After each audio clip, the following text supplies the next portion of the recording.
Hey, how's it going, guys? This is subsection 5 of section 2 of supply and demand. And in this one, we're going to take a little bit of an extra step into look at refinement, one that actually worked, one that we can explain to you guys from a refinement perspective, and where we can link it together with some mini structural plays, as well as the idea of mentfx blocks, so you guys can begin to put together a system of your own or begin to understand how exactly refinement can occur. So we're going to look at two specific areas. We're going to look at this one right here, and we're also going to look at this one right here. So let's get up to the 4 hour actually, and take a look at what occurred in this specific area. So as you remember, there are multiple ways to look at structure. Structure can be shown to you by way of larger time frame structure, which is just following the intermediary price action like so, expecting certain things to occur, right? But instead having that changed up on you, so you start expecting new things to occur, right, of such nature, and that's one way to expect structure. Secondly, structure can be expected by way of impulses with candlestick pullbacks and impulses that leave behind demand zones, which in the future can function as great areas to be a buyer from. And as you remember, we did actually catch this one, and we actually did catch this one, but we're going to take a look at that in a second. Similarly, as a result of this, as we zoom in here, let's take a look at what actually occurred. So structure was being delivered to us, as you all saw just now, with these larger structural points as so, and as they're doing that, we're expecting lower prices to be met. However, as these highs here are met, we start to expect a new type of thing to occur, right? A move into somewhere around here until we see higher prices met again. Now, as we get this, candlestick structure gives us the following, right? So remember, we want to follow candlestick structure with real pullbacks. These right here, not real on this specific time frame, but this pullback right here is relatively real. And as we always talk about, the structure was broken here. As it was broken, we left behind this last candle, right? This last demand zone. So again, let's just play this back to this zone right here. As we broke structure higher from these areas here and these areas here, we left behind structural candlestick formations that left behind demand zones right here. And that's a perfectly valid 4 hour demand zone, the last down move before the up move, that you've now looking for potential buys from to continue to new highs. That is a perfectly valid system that you can pretty much use to trade. Now, similarly, right, as we follow this, we can see that we are actually forming overall larger mentfx blocks that are forming that we can also expect that price wants to hold and go potentially higher from. They can go higher, as you remember, after its validation, which happens right here. And after that validation, we understand that price can go higher from either the open and continue significantly higher, or can come tap to somewhere into the 50% before going higher. In this specific case, notice how the 50% of this overall mentfx block lines up relatively perfectly with this 4 hour determined by candlestick structure that broke structure multiple times demand zone. Therefore, it is what? A higher confluenced area, right? A higher probability chance of price actually wanting to come and mitigate this area for potential bullishness in the future. So again, if we play price here, you'll see it comes, taps into about 50%, just a little bit above, if anything, and continues to new highs. And those new highs are already, as you can see, perfectly profitable entries that held for a while. Now, as you see this occur, you don't have to be interested in this overall area because, again, the RR on this specific large area is not as good. So let's talk about the refinement the way we've been talking about refinement this whole time. Let's jump to a lower time frame and look at this area again. What do you see?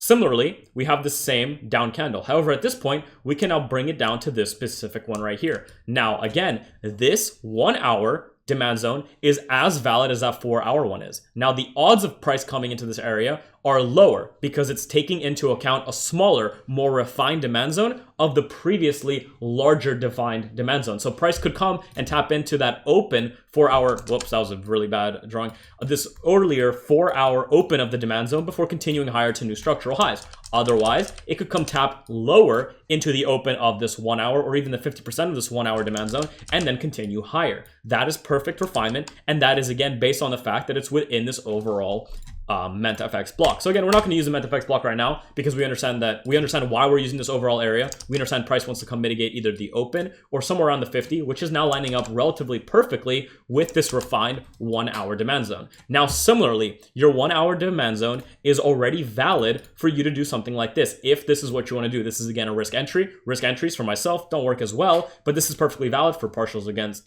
1 hour highs or something of that sort, and then continuation's higher. Now again, if we play this out, you'll notice that price comes down, taps into that area, relatively, maybe even the 50%, continues higher to these points. Partials could be taken, and then as you can see, higher prices are then met. Now, similarly, we can continue this process indefinitely until we are happy with our refinement. You have to make a choice to where you want to refine. If you are not happy with how large this area is, similarly, you can either watch for that confirmation, which is what I do, or you can go deeper and look for the perfect refined area where it may tap. So again, we can get to the 15-minute and do the same thing. As we zoom into this area, what do you notice about the overall area we had? Well, we noticed this last down move before the up move. In this specific area, what do you notice? Again, similarly, there is imbalance left behind, aka price action that was not filled in perfectly. So it needs to come back to mitigate those areas, as well as potentially mitigate this inside refined 15-minute demand zone. So again, this 15-minute demand zone is a refinement of the overall 4 hour, of the 1 hour, and now of the 15-minute. And similarly, the chances of price getting here are now lower than getting to that 1 hour or even the 4 hour. However, can still be expected to function as an area where that mitigation can occur. So again, as we get back up to the higher time frames, let's take a look at that specific area once again. That exists right here. So again, now from looking at a 20 pip stop loss, this has now been changed up to a 8 pip stop loss, right? And that same trade is now, instead of a 1 to 8, is a 1 to 21. But nothing has changed except for the refinement. Now, in this case, you can see that price is getting relatively close to where the actual refinement happened. And again, if we get lower and keep refining this from the 15-minute to maybe the 5-minute or even the 1 minute, we may actually refine to a demand zone that again is valid, but does not get mitigated. So this is the importance of understanding that refinement will come with better RR or potentially better bias that you can establish. However, may keep you out of some potential trades, right? So again, let's continue this until it really fails, because I just want to show you guys how this actually works. Let's go to a 5-minute chart. Now, similarly, what do we have inside that 15-minute? We have this last down move before the up move, right? And that can be your refined demand zone. Now, similarly, let's go back to the 1 hour very quickly and let's play price out. Does price reach this now? So again, similarly, we moved that 1 to 21 now to a 1 to 20, 1 to 21 to a 1 to 29 with a 6 pip stop loss instead of an 8 pip. Let's see what price wants to deliver this time. So price comes to that area, and as you can see, we've pretty much refined this to the point where we, if we continue to refine, would not have been able to most likely catch this specific entry, right? Off the, actually, you can see it tapped perfectly into that open. That's why it tapped though. When we see a tap like this, we're not confused as to why it tapped here, right? A lot of us can say that it's a refine of this 1 hour, which is perfectly valid. Actually, this 1 hour is not the one that got hit at the 50%. Instead, you could also say it was that 15-minute mitigation, or in this specific case, it was that refined 5-minute demand zone, right? And those were all perfectly valid with your ideas of higher time frame structure being delivered, of higher time frame candlestick structure being delivered, right? The breaks above highs and so on and so forth, and overall mentfx blocks delivery, which inside of themselves are forming their own mentfx blocks, right? So this whole down move is its own mentfx block. So even though it became validated and came to mitigate the open, right, a few times, it came to mitigate more of that mentfx block, which was mitigating this overall mentfx block, which came to mitigate the refined demand zones that we had within this denoted gray area, functioning as that 5-minute zone. So let's get rid of this now, as you saw that refinement, and let's look at one more refinement before we wrap up the 5th subsection of this overall thing. So the next area I want to look at is actually this demand zone here. So on the 4 hour, as you see this, we are actually starting to break down in structure again, right? Candlestick structure wise, we were heading bullish and we shifted bearish at that specific break right here. After that specific break and shifting bearish, we are looking from a standpoint of candlestick structure for bearish signs to get potentially involved in bearish plays. Now, similarly, you can take your last up move, this one right here, that is a mentfx block, and you can look for validation of it, which as you can see, if you all remember and watch through every video structurally, this validates it and comes to test it. So actually the test of the mentfx block occurred and we had price deliver us lower. If you wanted to follow those mentfx blocks, right, you can use that. You can see it came to test that quite perfectly. Then it had this, and as you can see, it came to validate it and came to test it quite perfectly, right, and continued lower. So right now we're in a mentfx block kind of bearish bearish setting on specifically the 4 hour. And again, you can follow that to see that happen. Now, again, if you're not sure about where exactly you want to be looking to be a seller from, because as valid as this mentfx block is, and as valid as a trade like this is, you don't know if this trade wants to continue long. And again, you don't want to have such a large stop loss, right? This on its own to the low it came is only a 1 to 1.59. On the other hand, just refining it to potentially this 1 hour up move, right, before the down move, maybe even the overall mentfx block. So let's say this one right here that got you into the entry right here, that whole thing, the same down with the same take profit is already a 1 to 3.8 instead of a 1 to 1.6. Now, similarly, if we now refine that overall, so let's get rid of these mentfx blocks, to this last 1 hour up move before the down move, which is your supply zone in this case, before price broke down, right, and started to break structure lower, and continue significantly lower, it came to mitigate that area perfectly. And now that same 1 to 3.89 is actually refined to this open entry here, which in this case has now become a 1 to 1.618, right? Still, that same original 1 to 1.1 has now been refined to a 1 to 6.18. And similarly, we can continue to refine this deeper. Now, how do we do this? Let's go inside this area and take a look at the specific supply zone. And I'm going to show you how sometimes over refining may still keep you out of trades, and sometimes how refining just right can keep you into great trades, okay? So let's get to the 30-minute and take a look inside here. Now, as we get to the 30-minute, what you'll notice is you actually have this refined supply zone within it. And that's a perfectly valid supply zone once again.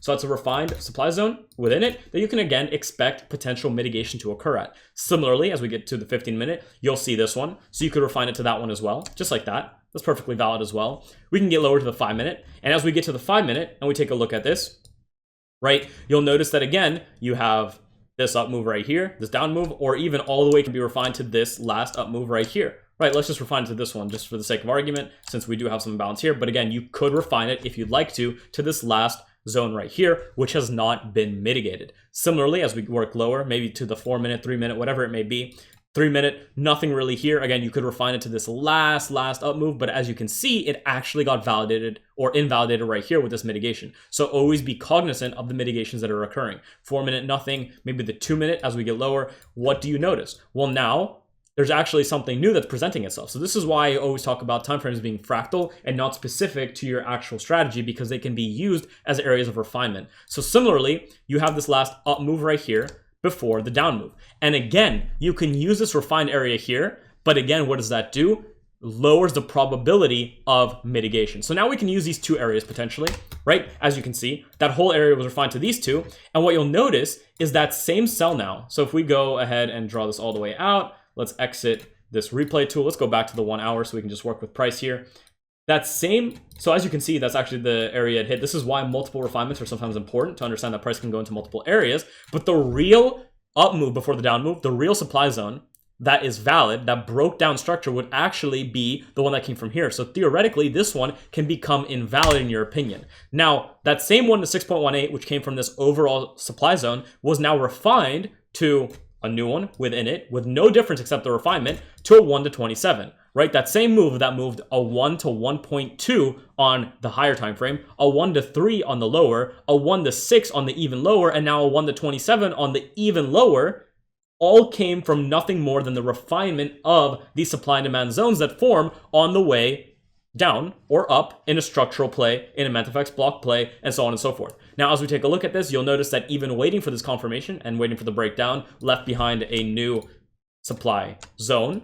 As you can see, that was perfectly mitigated and took you down lower, right? Just waiting can get you into this other setup. Now, similarly, you could refine that to this last one, and what you'll notice is that one did not get mitigated. So similarly, as we continue to talk about this over and over again, you need to recognize that just because there's an unmitigated supplier demand zone does not mean, for one, that it will hold, and for two, that it will see any mitigation, because the orders that are resting within these areas exist on a multitude of levels, and you don't know how many orders there really are in there until after the mitigation, which is why when you have multiple potential areas that you refine to, you need to recognize that some are going to hold much less probability than others. And that is how refinement can come from using the mentfx block, structure, and supply and demand zones on either higher time frames all the way down to the lower time frames, with the constant understanding, which is crucial, that not every mitigation needs to take place. So thank you so much, guys. I hope you enjoyed it, and I'll see you in the next one.